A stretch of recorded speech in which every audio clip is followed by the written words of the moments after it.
بسم اللہ الرحمن الرحیم الصلاۃ والسلام علیکم یا سیدی یا رسول اللہ وعلی آلک و صحابک یا سیدی یا حبیب اللہ۔ نگاہ ولی میں وہ تاثیر دیکھی، بدلتی ہزاروں کی تقدیر دیکھی۔ حضرت ذوالنون مصری رحمۃ اللہ تعالی علیہ فرماتے ہیں، میں بیت المقدس سے مصر کا ارادہ کر کے آ رہا تھا، راستے میں مجھے ایک آدمی نظر آیا۔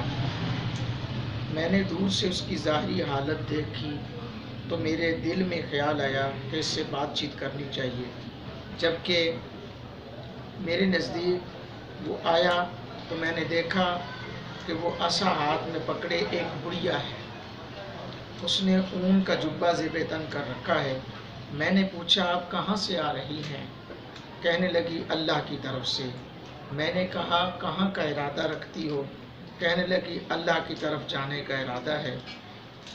تو آپ فرماتے ہیں، میرے پاس کچھ دینار تھے، میں نے اسے دینے کے ارادے سے نکالے، اور جب میں اس کو دینے لگا تو اس خاتون نے مجھے تماچا دے مارا اور کہا، اے ذوالنون، تو نے جو کچھ سمجھا ہے یہ تیری بے وقوفی ہے۔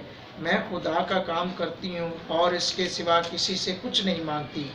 جب میرے سوا اس کے کسی دوسرے کی پرستش ہی جائز نہیں ہے تو دوسرے سے مانگوں کیوں؟ یہ کہہ کر وہ چلی گئی۔ حضرات ذی وقار، پتہ چلا کہ اللہ والے سوائے خدا کی کسی سے کچھ نہیں مانگتے، وہ صرف اسی کی عبادت کرتے ہیں اور صرف اسی کی طرف نظر رکھتے ہیں۔ اللہ رب العالمین کی بارگاہ میں دعا ہے، اللہ پاک ہم سب کو اللہ کے ولیوں سے محبت کی توفیق عطا فرمائے۔ آمین۔